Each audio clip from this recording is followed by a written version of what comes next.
TG Geeks, episode 70, April 25th, 2016. What is the impact of another interview?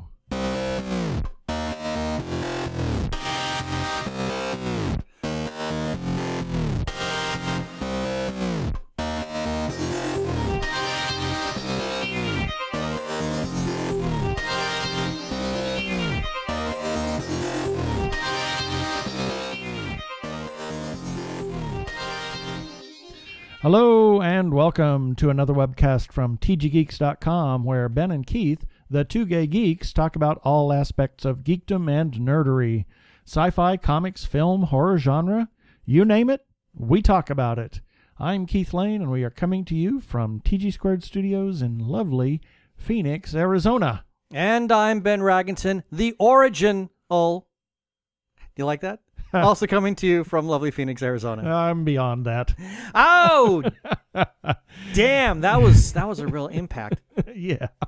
Well, we have a really interesting interview for you, and we have a very long lead-in trailer to this. It's actually the trailer for Season 2. Season 2 of somebody we're going to talk to. So here we go.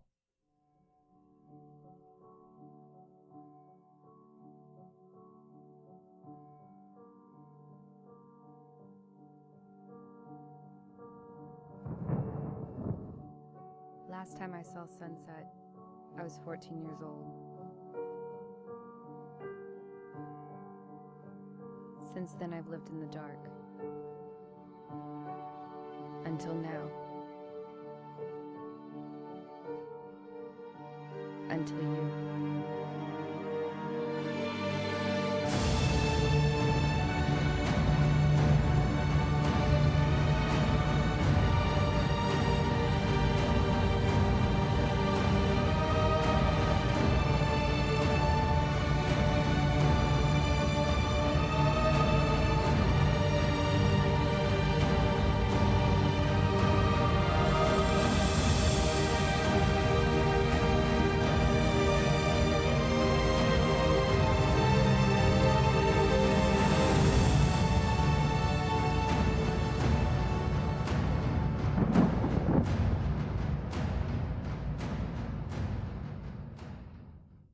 And yes, that was the audio from Beyond the Impact, Origin Beyond the Impact, Season 2 trailer. And Score by Stefan Willing. And we are talking to the person that did the vocal in that audio track, Ms. Jessica Moore. Welcome, Jessica, to the show. Thanks, guys. I appreciate you having me on. It's a pleasure. It's been a while since we last chatted with you. Yeah, it's been a while. Almost a year. It has been a while. Well, close to a year. Yeah. About 8 months. So tell us. Has it been that long? Yeah. Oh, my gosh. It was last time we were there is when we were down in San Diego. That's about like September. Yeah. Was that? Oh, Wow. It was. Wow. Golly gee. How time flies. I mean, we've spoken to Jeff a number of times since then, but yeah, that's the last time we actually got to talk to you. Oh my gosh. Well, the time goes by so fast. It feels like it was maybe 2 months ago. I know. It seems like we were just having breakfast 2 months ago. I know. Oh my God. I'm stunned. Yeah, I know. You're stunned. I was just looking at our past history and thought, holy moly. I mean, we're now on episode 70 and we talked to Travis and David in episode 44. Yeah. It's like, oh my gosh. Like, wow. Where's the time amazing. gone? Where has the I time? remember when you guys found us and how surprised and elated we were. And I can't believe like this relationship's grown so well with you guys. Yep. And it's just been such a journey that it's been nice to have you along with us. Oh, but it's been a thrill for us. I can't believe it's been this much time. Yeah. It has been an absolute thrill for us. In fact, I was just thinking back to when we were all down there in San Diego, and what a thrill it was to just you, me, Mike, Jeff, Tatiana, we're just sitting there listening to some of the early scoring that Stefan had come up with, and just being able to just chat in such a nice informal way. I mean, it was such a thrill. I was there too. I know. I said we. Oh, okay. We were there. You were already forgotten. Yeah. Anyway, so we know who you are. So Mhm. please tell our listeners exactly who you are and the multiple things that you do for BTI. Okay, so I'll start off with how I actually got involved with BTI, and that was as an actress. I came in for the part as Val, which is now played by Kaimi. So I came in to audition for that, and I ended up getting the part as Katie Cassidy. Both parts are absolutely wonderful, but I'm really glad that I got Katie. It just seems to be very close to my heart, and from there things just kind of developed. And I think that it's a great experience to be on an independent film set because you have an opportunity to work in a lot of different facets. And so I helped out almost every single shoot that did not involve me as an actress, if not all. And so I just lent an extra hand wherever was needed. Sometimes Jeff would say, "Hey, go help the lighting guys." The lighting guys will tell you how to do lighting. And of course, I know they don't have the time to do that, but I tried my best. Their job is way too complex for me to just jump in there and know what to do, or for them to even tell me how to do it in one go. I, like several other people, jumped in and really lent a hand wherever we could.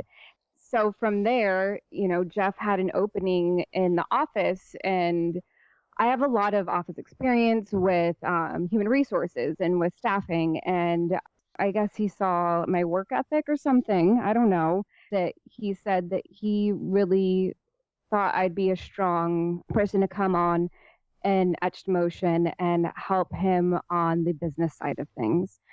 How can you refuse? Yeah. Jeff doesn't let you refuse an offer. Exactly.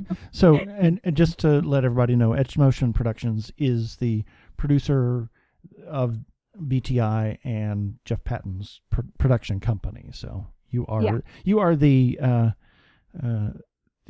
everything to Etched Motion, right? Except for the director. I guess I pick up the slack wherever needed. Yeah, Jeff he was doing everything all by himself pretty much. With the last go around when we put out the episode that you've seen, I don't know how he kept his sanity because getting involved in the work with him, it is nuts. And so I've really had to you don't have a choice to say, "Oh, I don't know how to do this." You just kind of figure it out. Exactly. Because there is no time and everyone's calling you, and well, not me necessarily, but definitely Jeff. His phone's ringing almost 24 hours out of the day. Wow. I don't know how I leave Jeff and Tatiana's at 9:00 at night, and then the next morning at 8:30 when I arrive for work, Jeff says, "Oh, so I talked to so-and-so and so-and-so and so-and-so last night." I don't know how he has that many phone conversations in that amount of time when you're supposed to be sleeping. Well, he doesn't sleep. No, I don't think he does. You're right about that. Yeah, he's a vampire. Oh, is he really? He is the undead. Aha! So he's like who is it? Thomas Edison. He can get 10 minutes of sleep at a time and be okay. Oh yeah! Wow. So are we getting a little bit of the backstory of why he's written BTI? He doesn't need to sleep. Yeah, we're getting insight on how to function on no sleep. Aha! Everyone's been trying to do this for decades. Yeah, he's figured it out. Yeah. No, I think Jeff can sleep with his eyes open, so that's that's a talent. Yeah. It's called ignoring you. Yes. I'll remember that next time. I'm sorry, I'm not ignoring you. I was just asleep with my eyes open. Yes.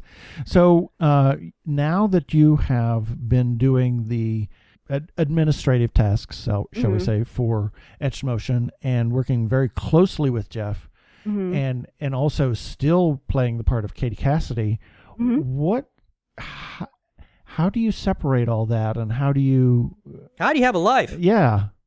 I used to be I was a social butterfly, and I used to do it like, okay, for example, when I was going through college, and this was a while ago, I managed going to school full time, having a full-time job, doing well in my studies, and having a social calendar. And so I was running around all the time and I still managed to procrastinate on my assignments and Who doesn't? and get them done. I managed to do everything that a college student normally typically does. And then I carried out my social schedule for a certain amount of time. So I think I got a lot of that out of my system at a young age. But I guess, I don't know, when I knew that when I really got into the business side of the entertainment industry, and when I was really involved in acting in a way that made me feel like, okay, I can do this, I just kind of knew that I'd let go of a lot of that. So I think I already had this feeling of acceptance that I was ready to kind of go dive into my work. It was kind of hard to manage at first, going from starting to work with Etched, because we were working so hard on the business that I wasn't getting, I didn't figure out how to get the balance with the acting and the business side of things. And I kind of worked that out after a while. I am working with a man who's very passionate about his work, and it is very infectious. And I know that's why Jeff stays up a lot at night, because he's just so passionate about the work and about the people that he's working with and making sure that everyone has an opportunity. So it makes you want to work even harder.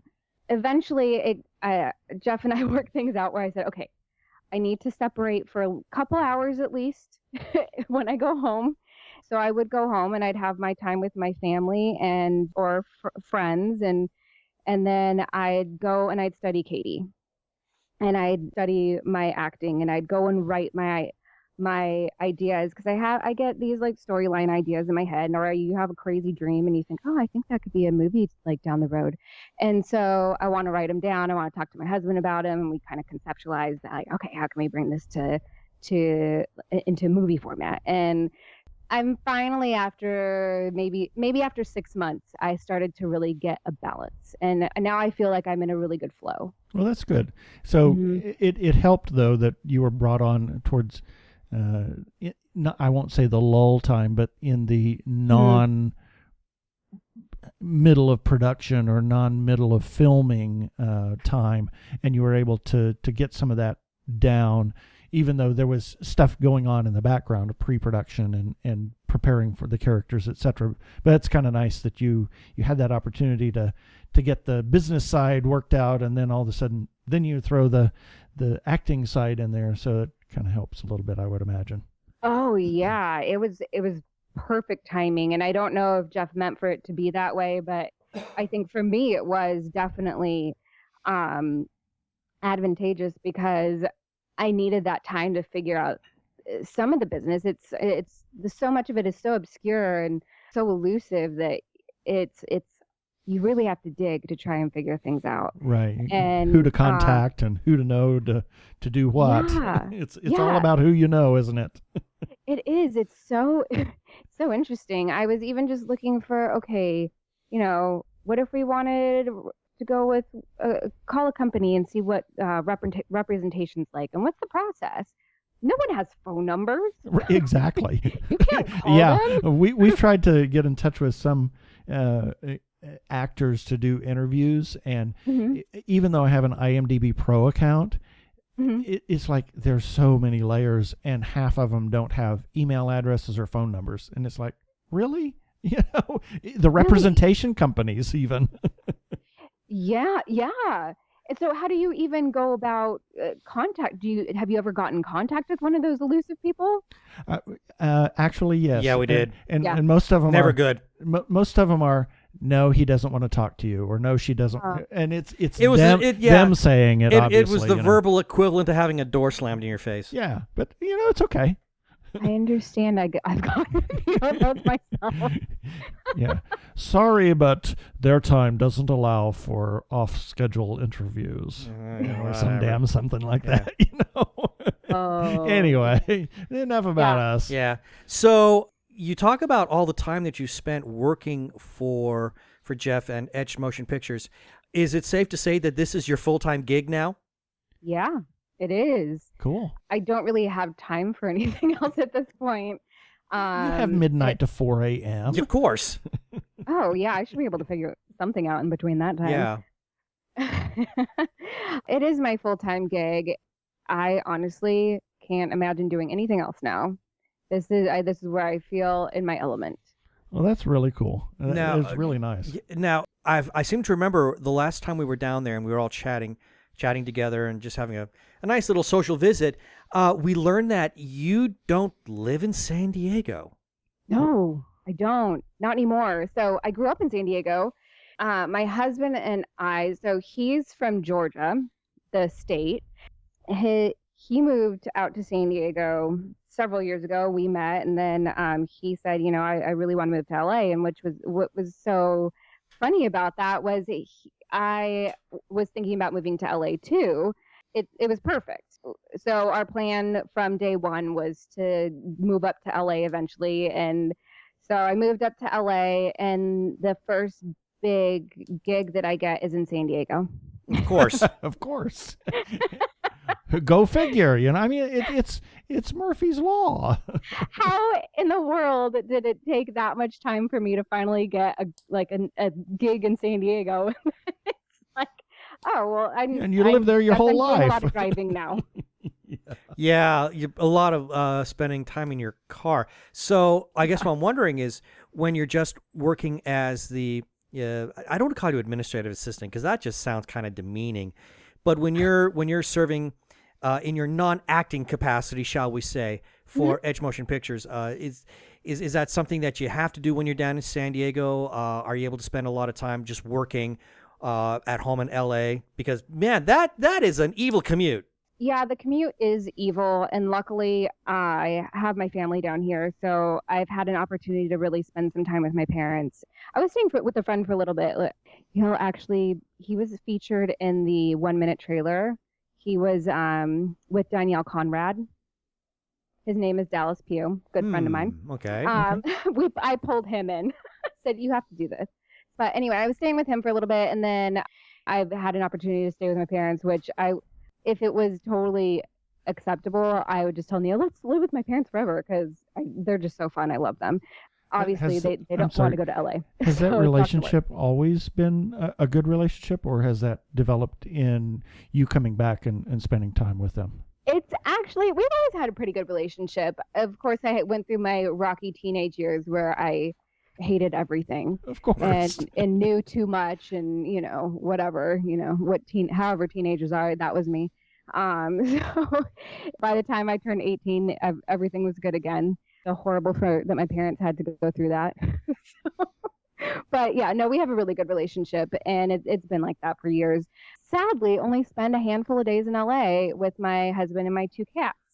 It's been hard, but you know what? He's really supportive, and he completely agrees with what we're doing, and he understands the vision, so he's all for it, whatever it takes. So at this point, I'm going to be in San Diego most of the time. When we're done filming BTI, I'll be in LA the majority of the time and working from there. Cool. So tell us, what is it really like working with Jeff Patton? Oh dear, I wasn't about to go there, but you took us there. Okay, so Jeff and I were listening to the stand-up that Kevin Smith discussed he discussed working with Prince and how Prince comes up with these like crazy Prince ideas. And I was laughing because I said, this is kind of like really outlandish experience with you. Jeff comes up with these really outlandish Prince ideas, huh? So he's a genius, but he gets really excited about an idea, and you'll get a call at like 12 o'clock at night. You've already been asleep for 2 hours. Hey, I've had an epiphany. I need to talk to you. I've had an epiphany. Go, okay.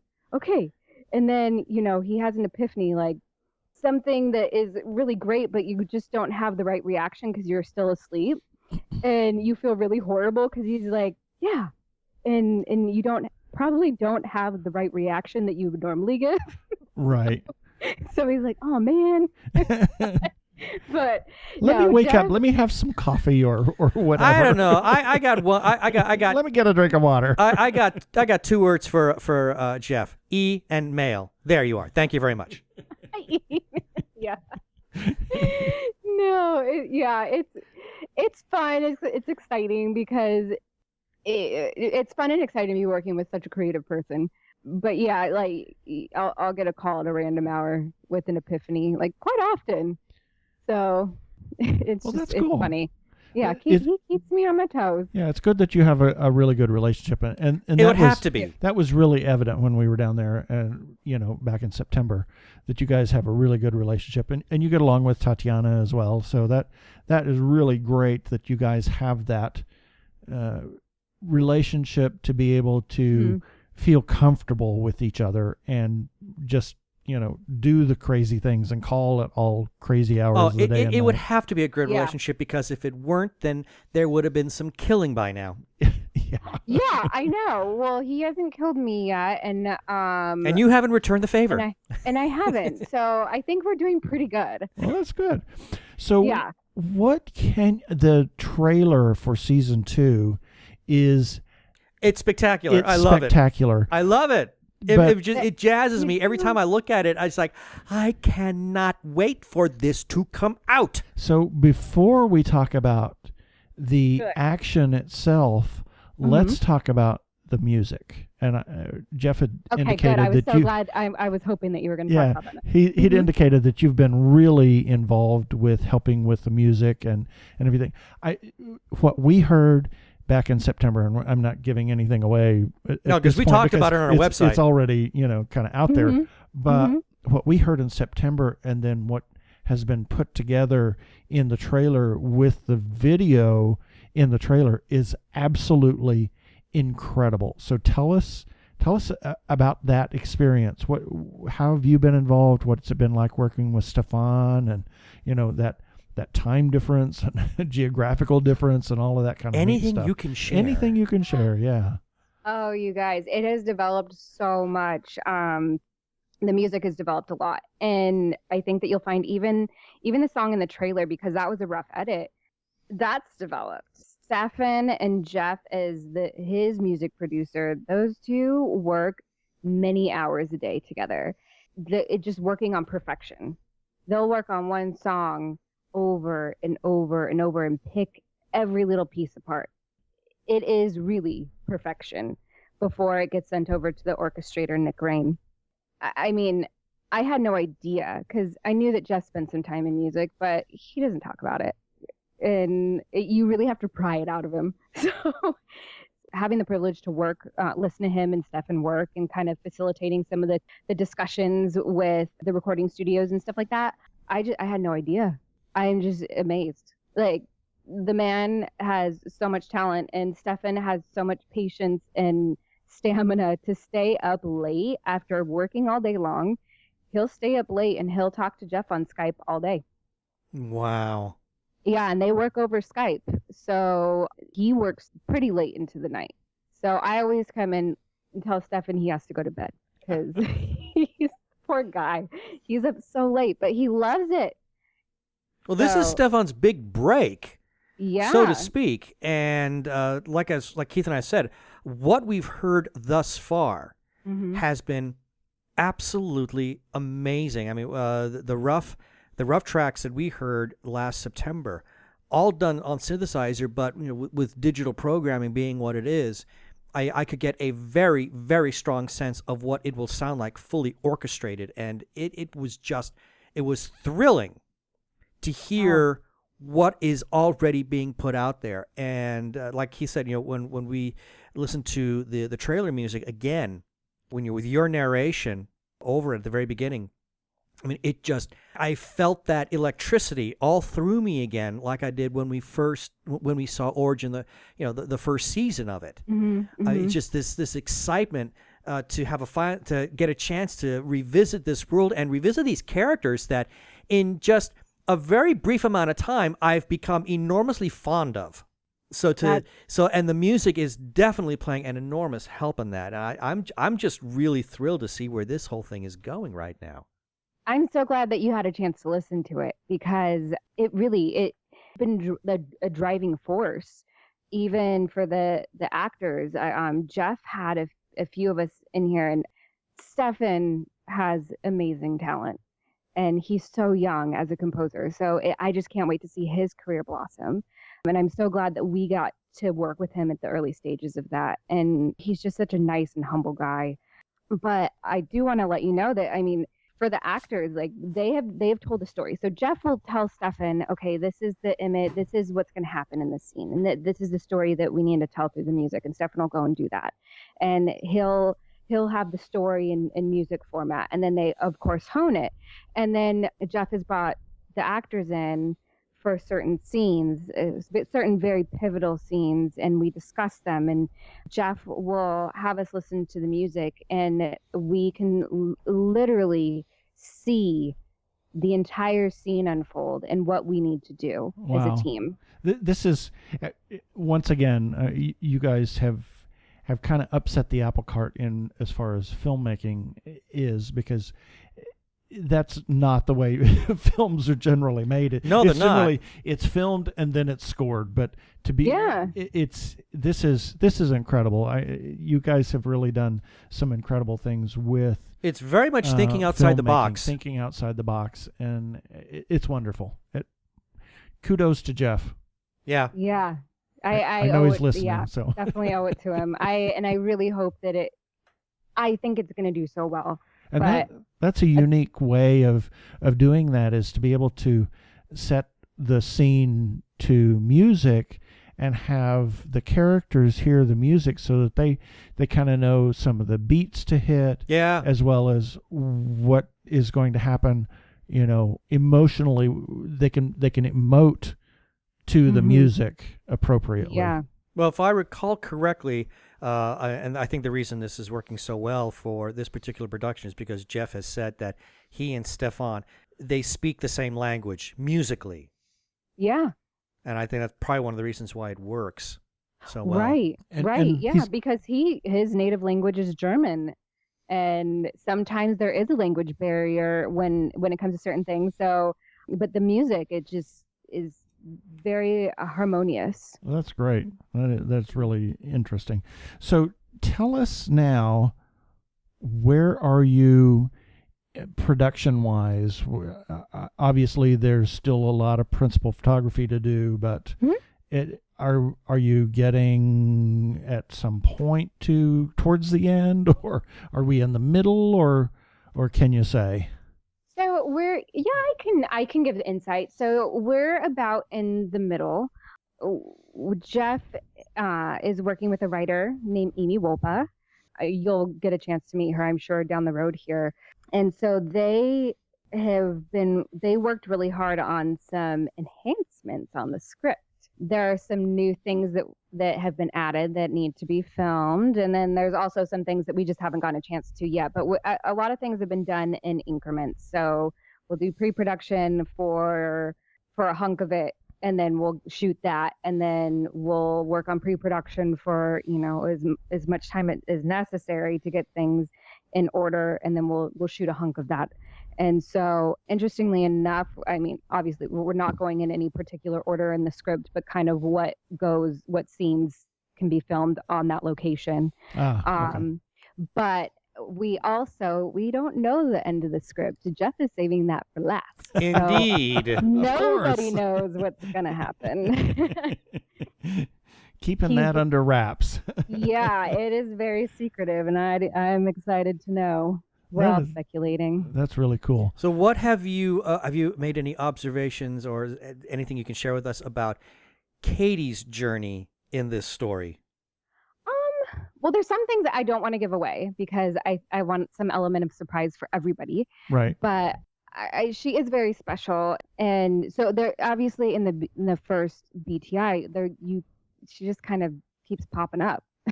Like, you don't really know what's going on with her. She doesn't say much, but you know that something devastating happened in the very beginning to her. You'll find out more about that. There has been, I guess I can take you through a little bit of the evolution of the character since I started. By all means. Yes. Okay. So when I was first brought on, Katie was sighted. And she was with Marcus for, they were together since they were kids. Ah. So this story has developed them together. And one day I got a call from Jeff, and he said he had an epiphany. At 12:30 in the morning. Yes. This was the first epiphany call that I got from Jeff. And he said, okay, I need you to come over at 5:30 this afternoon. I was gonna say, I'm like, you need not to get in the AM. car now. I need you here in San Diego at 5:30 in the morning. It's going to take me that long just to get showered and get down there. Because I have an epiphany. Yeah. So I said, okay, I'll be there. And so I arrive at Jeff's house, and he says, okay, we're all there's a few people. Mike Evans is there, and some young ladies who also are in the cast. So he says, we're going to go over to a restaurant over here, and we're going to eat, and we'll talk. Okay, so there's like suspense building, and everyone's wanting to know what this epiphany is. So we walk over to the restaurant, and then we start talking, and finally Jeff says, okay, so I had this epiphany, and Katie is going to be blonde. And I thought he said blonde, and I was like, okay, well, he could have told me that over the phone. And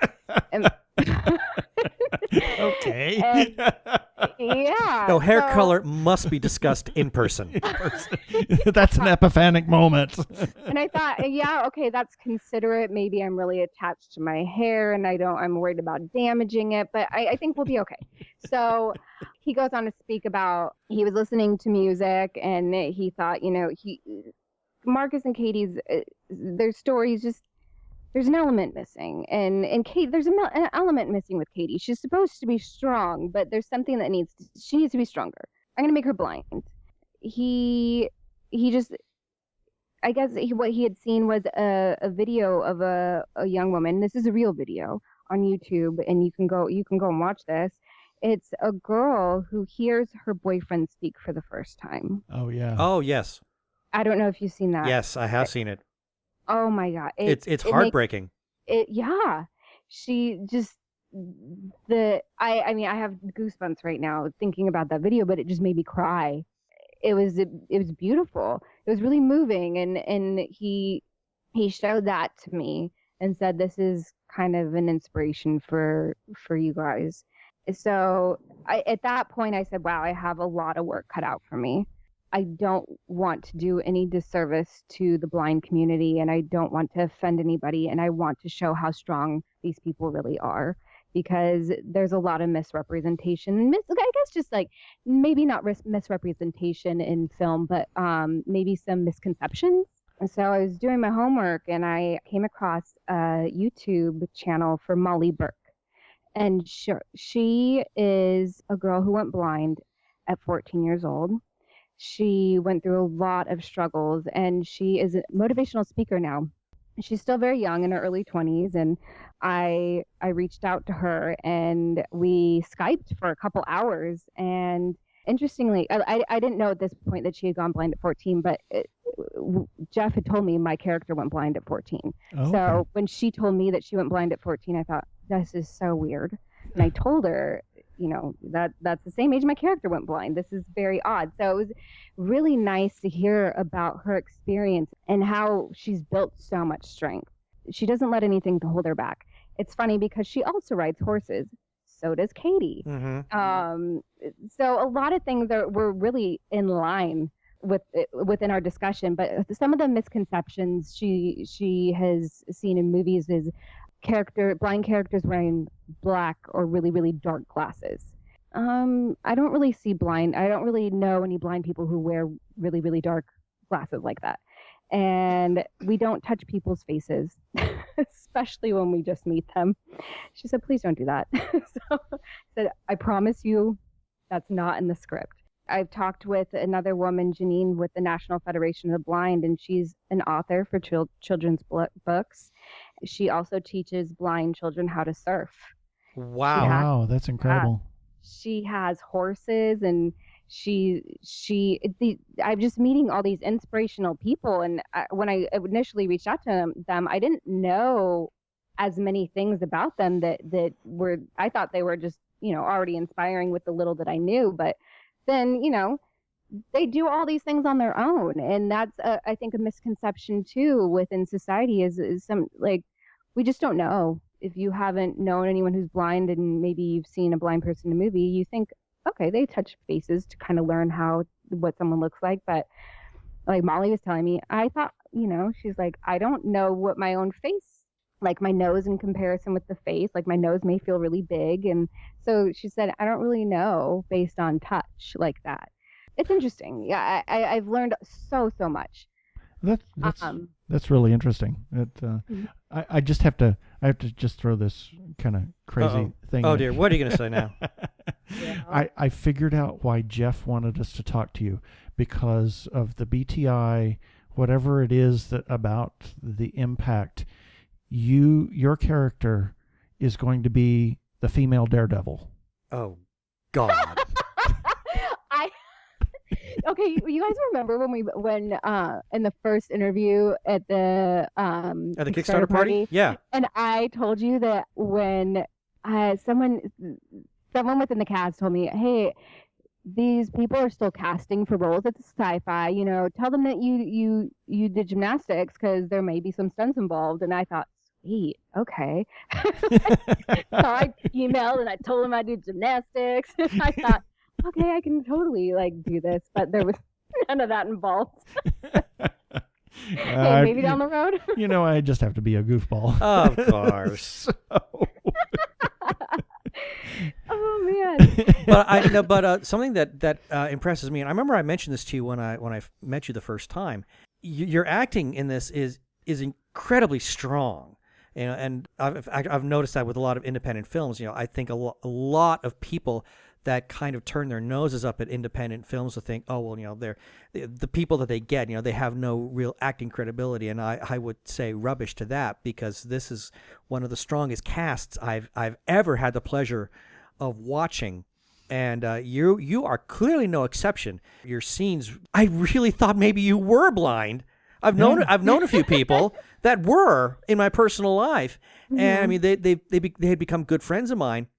So when I watched you, I thought, wow, I mean, she's amazing. And then to see you interacting visually with people at the Kickstarter party, it's like I had this really bad disconnect in my brain going on. It says, that's not her.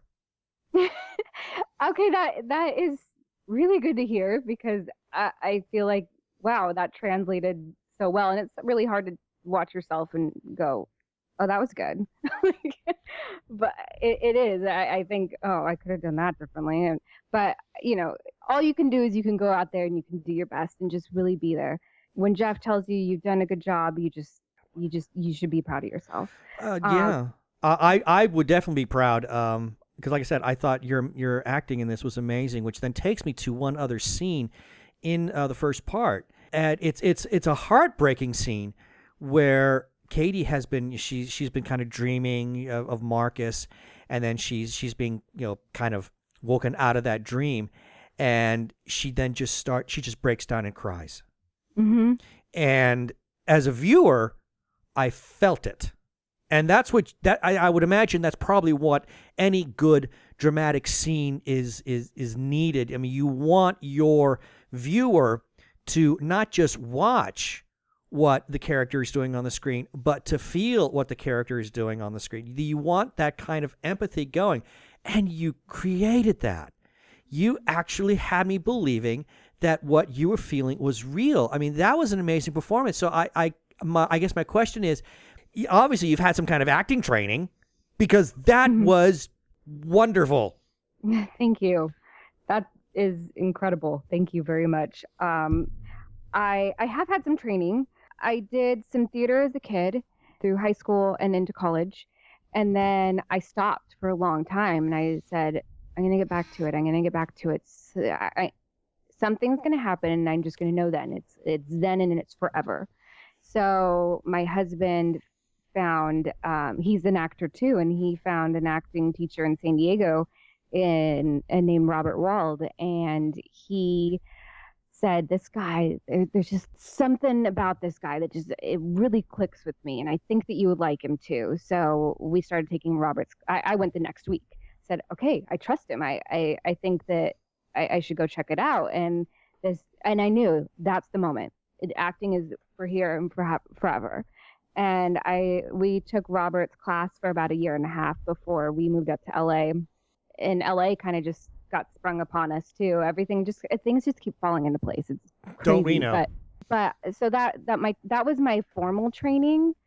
I would say that, yeah, in that moment, Jeff kind of just handed it over to me and trusted me. And I think that, I don't know. I don't even know how it happened. But I can tell you that after the scene was done and after we took several takes, all of a sudden, like, I couldn't stop crying. Like, I got so emotional over being emotional that I stepped aside and was like, man, I'm still crying. Oh my God. Like, I need to stop the waterworks. Yeah. That's method acting. Yeah, but that you were invested in it. So that's a good that's a good thing. It makes it believable then. Exactly. There's something very genuine.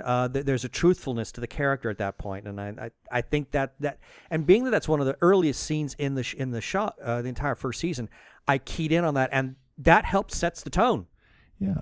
Wow. So I was in. Is there anything else that you want to tell us about this second season or anything else that you can share? Yeah. I can share. Well, I can let you know that the story is just going to completely unfold within a very short period of time. You are going to get sucked in. And I have seen the opening, and yeah, you're going to get sucked in quick. Cool. Knowing some things about the story, like it, in comparison to the first season, which you get to kind of meet and you're introduced to a lot of the characters, here you're going to see what happens to them. Oh, cool. Yeah. I think that it's going to be very interesting and it's going to be very entertaining. I can't wait to see what people think about it. The actors here are so incredible and everyone is so humble. It's just, I am so grateful to be working with all these people. I want to give a shout out to everyone in BTI.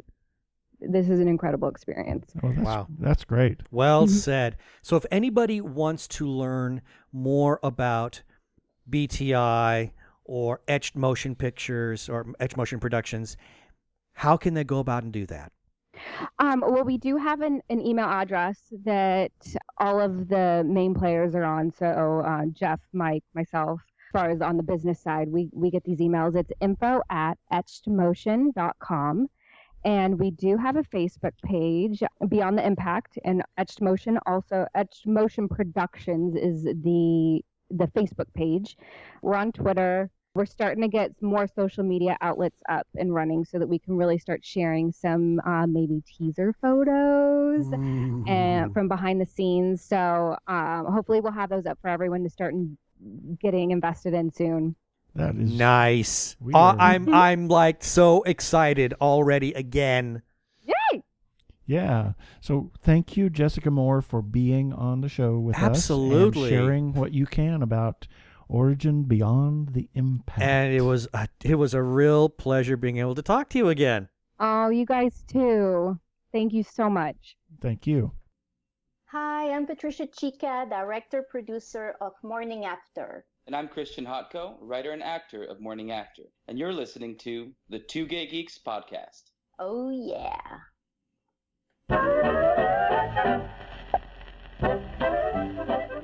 And that is our birthday music. And here are a few selected birthdays for April 25th through May 1st, 2016. April 25th, Al Pacino. Say hello to my little friend. And Ella Fitzgerald.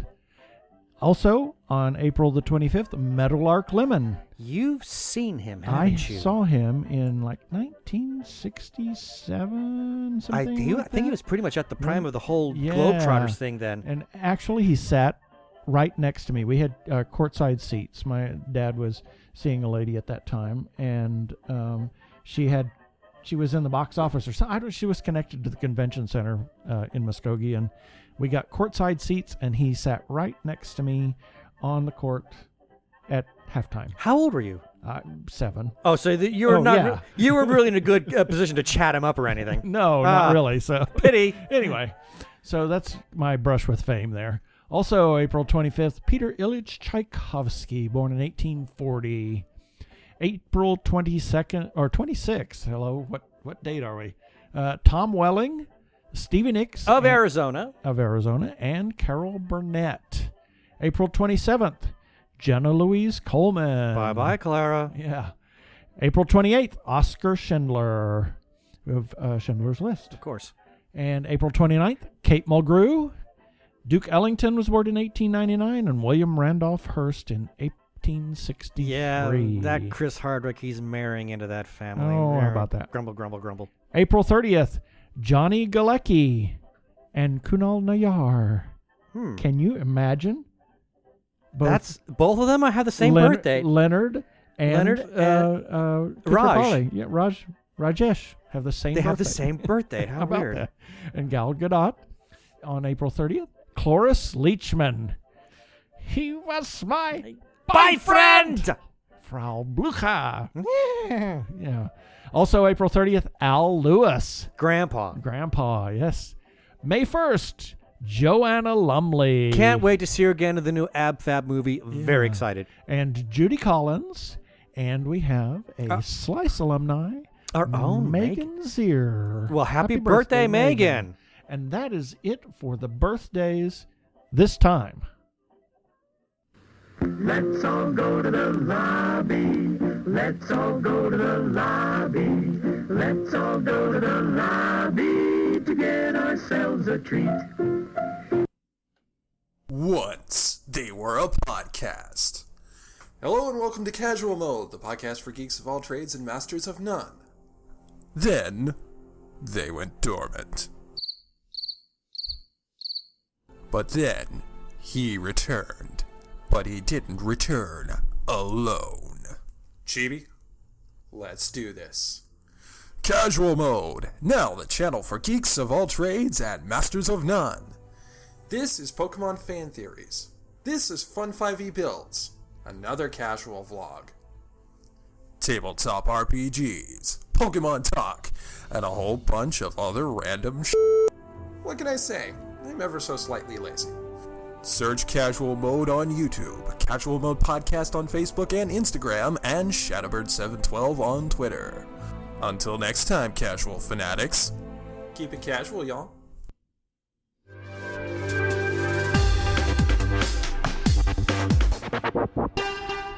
Go give a listen to our friend Jeremy over at Casual Mode Podcast. And now, hit that button a little too soon. Nothing about being premature. That is our listener feedback music. Oh my God, and I talk over it.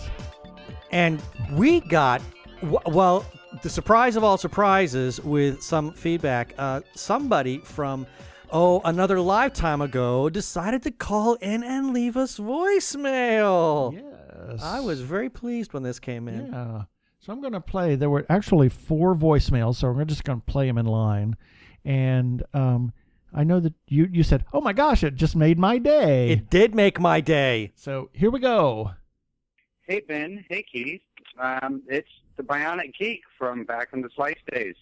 I just hopped back on the podcast bandwagon after having finished my master's thesis. Well, congratulations. And wanted to say hi. I basically mainlined 5 episodes of y'all's today. Which 5? Oh my God, that's a lot of geekiness. Yeah, I knew there was something I had been missing. Yay!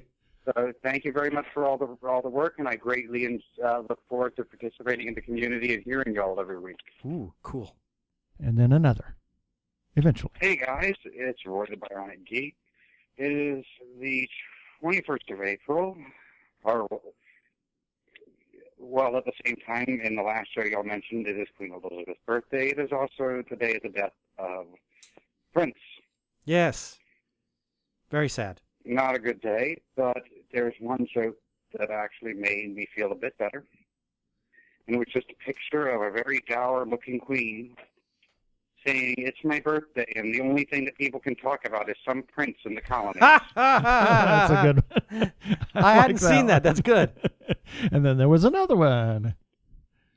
Hey there, it's the Bionic Geek. I just finished y'all's last episode, and I kind of agree with y'all on the fact that I love Legends of Tomorrow, but they just can't catch a bloody break.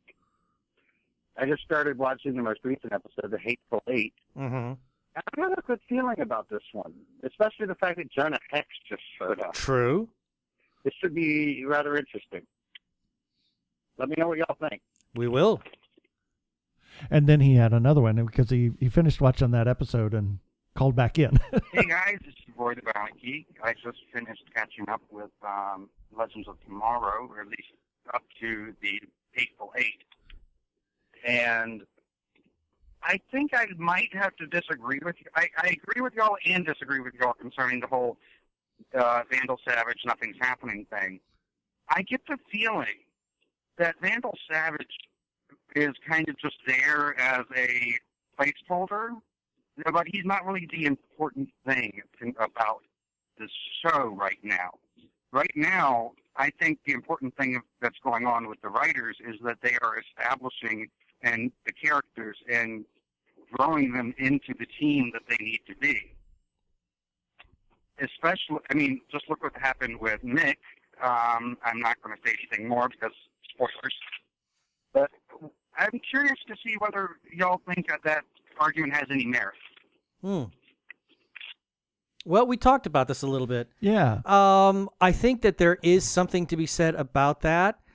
I think my problem is that I don't think that they're really addressing that enough, though. Yeah. I mean, that's my problem. Well, yeah, I think that, Vandal Savage is like he's the catalyst. He's a distraction. Yeah, he's the distraction. All this, but you would think they would just at least give him some little break, morsel of some kind, instead of. I know. Yeah, I don't know. I'm kind of. I go back and forth on that. I love the show. Well, yeah, I do too, and I enjoy how they all come together. But it seems like that the only real victories that we're getting in the show have absolutely nothing to do. I mean, okay, yeah, right. If that's the case, then yeah, Vandal, he's nothing more than just a placeholder. He's a catalyst that brought everybody together. And while it's enjoyable to see all these people together, there's just something that I find very displeasing about Rip saying, okay, well, we've got to go back to this particular time because Vandal Savage is doing fill in the blank. And then we get nothing out of that. So I feel kind of torn in that. I do enjoy seeing them come together better as a team, and I do enjoy seeing the character developments. So yeah, I'm not unhappy with it, but I feel kind of mixed. Yeah, it's kind of one of those things. So yeah, maybe we just need to take a chill pill. Yeah, maybe. But breathe in the good and breathe out the bad. The Doria Biddle Show. Yes. Chuck almost died when you played that last week. I know, it was great. It was great. It was just a spur of the moment. I was hoping you'd play that. It was hilarious. Anyway, got some feedback that was submitted by way of other means as well, and we got something other from memes. Other memes. Yes, it might as well be. Got something from Brian, who had something to say about episode 69, mostly the Legends of Tomorrow conversation, and he wrote, I hadn't thought about it, but you're absolutely right about Legends of Tomorrow. I guess I've gotten so wrapped up in the mostly good character stuff that I failed to notice. I say mostly good, of course, because, and please tell me it's not just me, I don't particularly care about the Kendra/Ray stuff all that much. It just seems that to have happened a bit too fast, considering that even in the universe, it hasn't been that long since what happened to Carter, less so in real time. And then he adds, I had a whole thing written out for a comment on Arrow and the recent shakeup to the status quo there, but even after several rewrites, I realized that even using coded language, there's really no way I could talk about it without going into spoiler territory. So out of respect for those who, for whatever reason, may be an episode or two behind, I'll just leave you with a completely out of the context side note I have made. Having fun trying to figure out Brian. yes, really. Have fun trying to figure out my train of thought.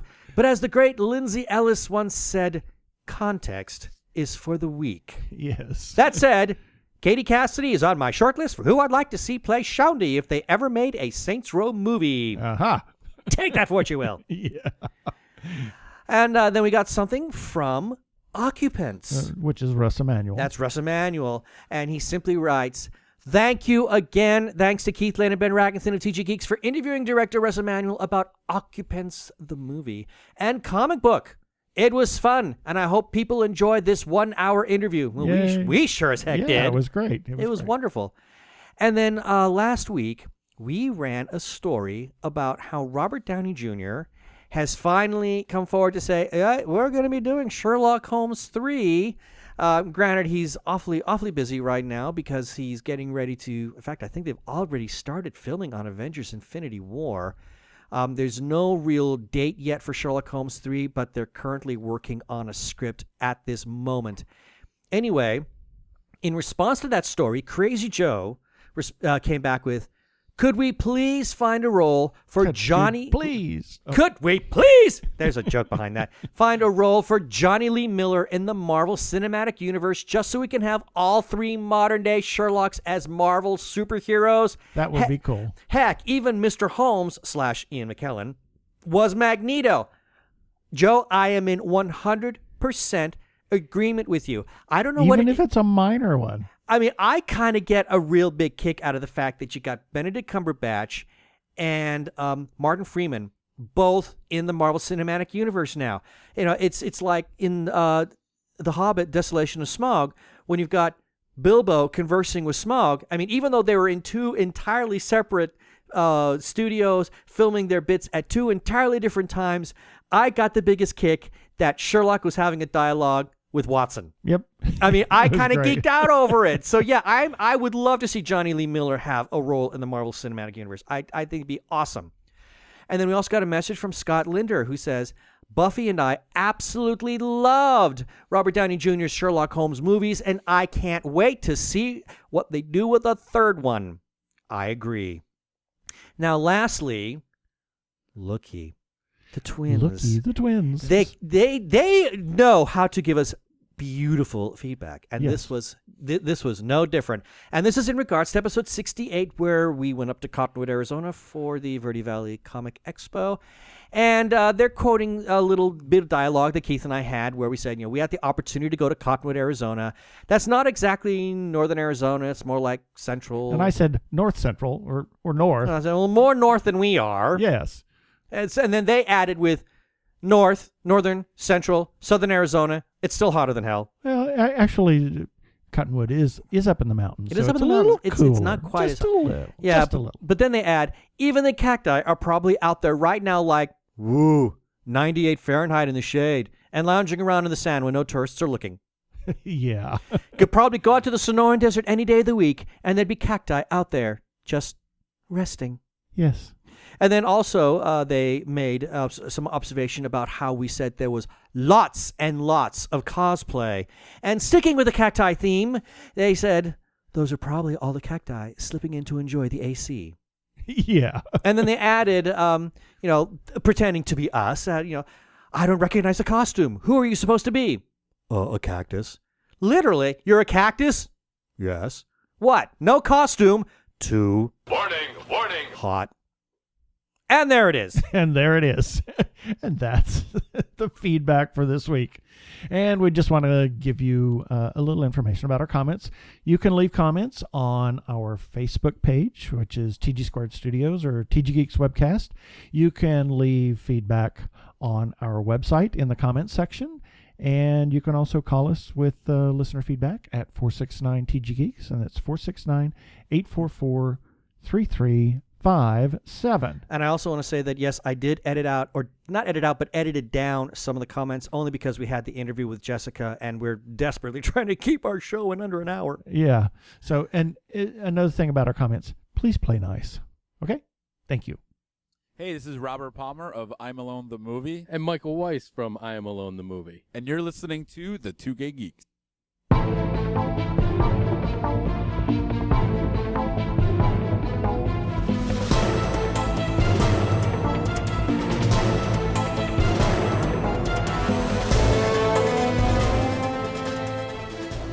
And just have a couple of things that I really want to hit on very fast. Now, we had talked about in the past about the big dub smash war that was going on between Clark Gregg and Haley Atwell. We're getting a lot of traction on the website We got on that. Tons of like, traction. Oh my God! I know. What happened? Well, what happened is I think we come up in the list. I think we did, because they finally had their showdown. The very last competition, a round of competition, was going to be on Lip Sync Battle on Spike TV, and they just had the big throwdown between the two of them. And I think what happened is because all of a sudden everybody got very interested in this dub smash war between the two of them that everybody started going to our website again. Our numbers shot through the roof, and we're happy. Yes, anyway, thank you. There is a wonderful video of the two of them going at it. And I will simply say that Clark Gregg did Toxic by Britney Spears, and Haley Atwell did Lady Gaga's Bad Romance. And they're both outrageous. Outrageous. Absolutely. Both outrageous. Absolutely. But I will say, I don't agree with the decision. Well, I won't say who won, but I will say that both of them gave fabulous performances. Yes, It was a thrill to watch them. I just laughed at one of them in particular. There's one that just slayed me.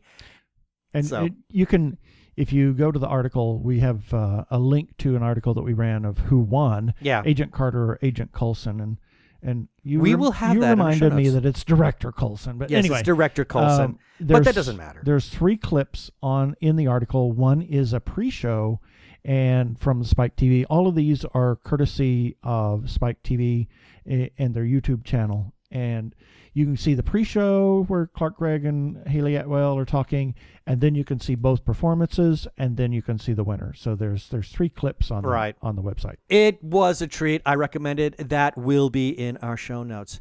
Yes. And then lastly, today, well, as of when we record this, is the day the BBC announced who the new companion is And I'm for Doctor ashamed Who. I haven't even read or looked at this article that we posted. So Oh dear. Well, this is, you heard me earlier when I was saying, oh my, and you came, Yes, what are you saying, yes. oh my about? It says, I'll tell you later. Well, this is it. We have a new companion in town. Her name is Bill. What? And she is played by Pearl Mackie. She is quite spunky, and the way that the BBC announced it is they actually showed a clip of the two of them running away from an armada of Daleks who are out there screaming, exterminate, exterminate. And the big thing, of course, Bill is, I'm guessing this is probably in the very first episode, if this is indeed from the show.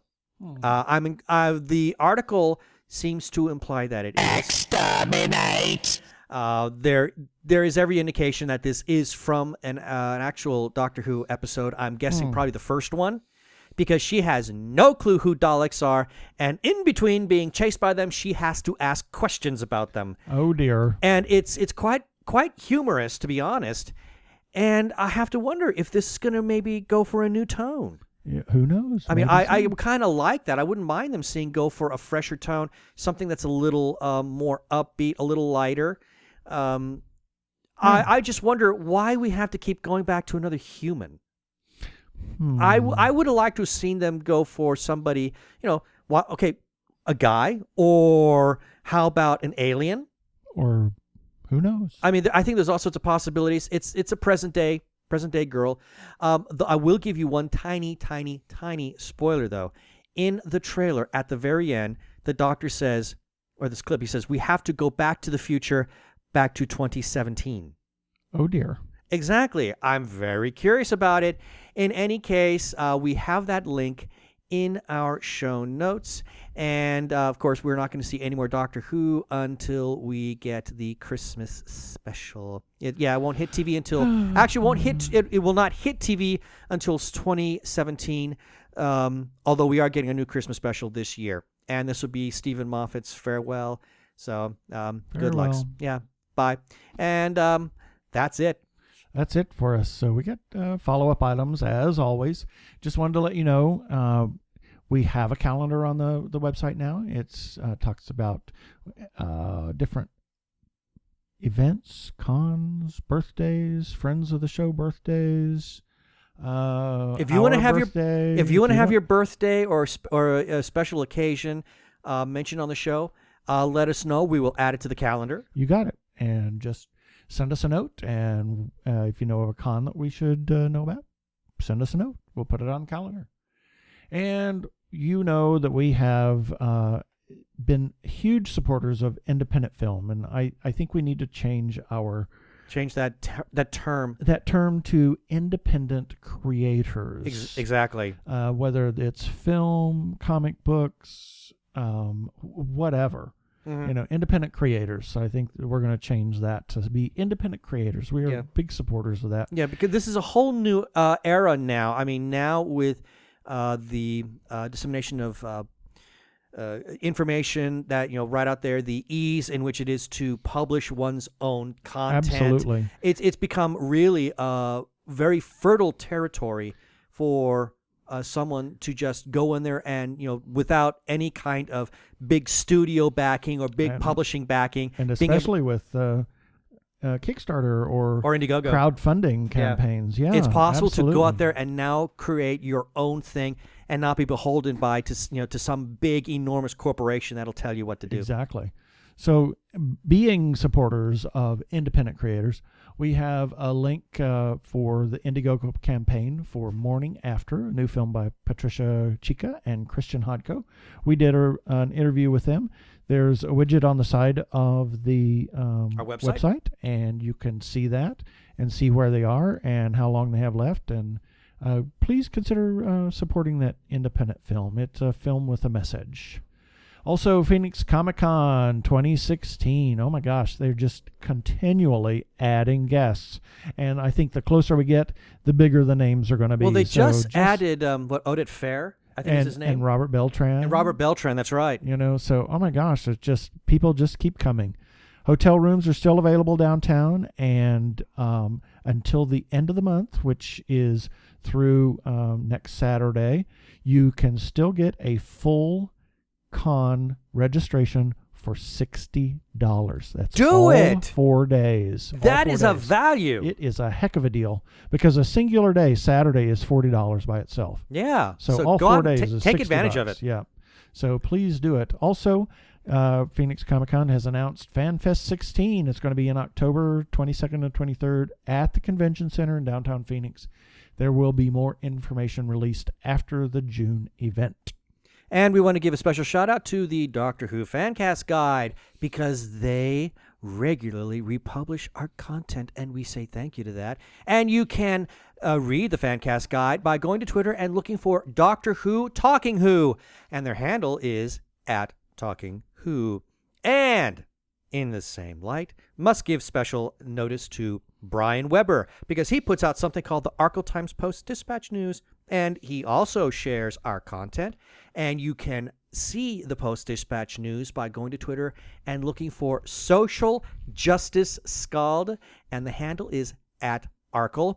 But we must not forget that Brian also has a presence on Tumblr, and it is the Incorrect Star Trek Voyager Quotes. Go there if you want to be both educated and amused. And those Dispatch News and the Doctor Who Fancast Guide are published via Paperly or paper.li. We also have a presence in that too. Let us know if you like that. Check our Twitter feed. And well, we're getting a lot of Twitter likes for it. Yeah, are we? Yeah. I haven't. A lot of people, I'm constantly seeing little notifications from the people whose news stories we do carry, cool. how much they like the fact that we're doing it. Oh, cool. Okay. So I think we're kind of paying it forward a bit, hopefully. Yeah. So, just check that out. Let us know if it's worth it. If, we can change that around a little bit. If we decide to subscribe, which costs money, we could tailor the things that are in there, but it just kind of selects things. So let us know about that. Also, we want to give a shout out, as always, to the Lookie Show, the twins, Sasha and Dagmar. Oh my gosh! And based on that lovely little feedback, yes, you have to love them. On Twitter, they are @Lookie Show, and you can catch the Lookie Show on YouTube as Lookie Show. Look it up.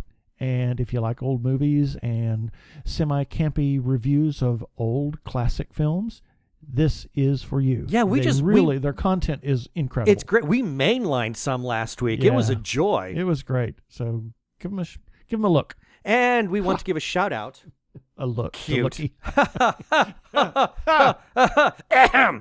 We want to give a shout out to the Facebook group, The Gay Geek, for allowing us to post our episodes on their page. And they're just awesome because they've got great content. Yes. Great people, great content, and an awesome moderator whose name is Jeremiah Reeves. You can go and look at it for yourself at facebook.com/groups/thegaygeek. And we want to give a huge thank you to whoever nominated us for a Parsec Award. Merci. Merci. Gracias. Gracias. Sheshe. Danke. Yeah, all of those words, all of those thank you words. Please, thank you. And we are honored. And it's, for anybody that doesn't know, go to parsec.com, parsecawards.com and check it out. It started a number of years ago at Dragon Con, and it's for speculative fiction podcasts.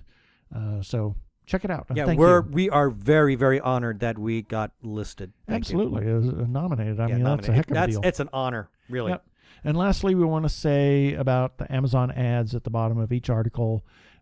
Please consider clicking on one of the ads. We've done that to kind of maybe defray some of the costs. So far, we've made $2. Woohoo! Yay! And it just, if you click on an ad, it lets Amazon know that we are driving traffic to them. You don't have to buy anything, but if you do decide to buy something, do it over one of our ads. It helps us out. Thank you.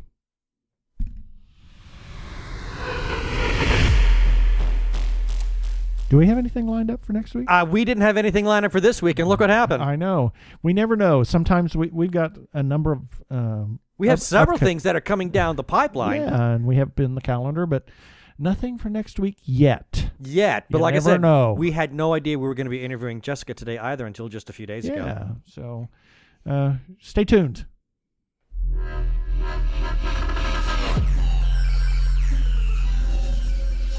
Okay, that should do it for this episode of TG Geeks Webcast. Be sure to check out the article for the webcast episode. We have several links on that page to articles and various things we talked about.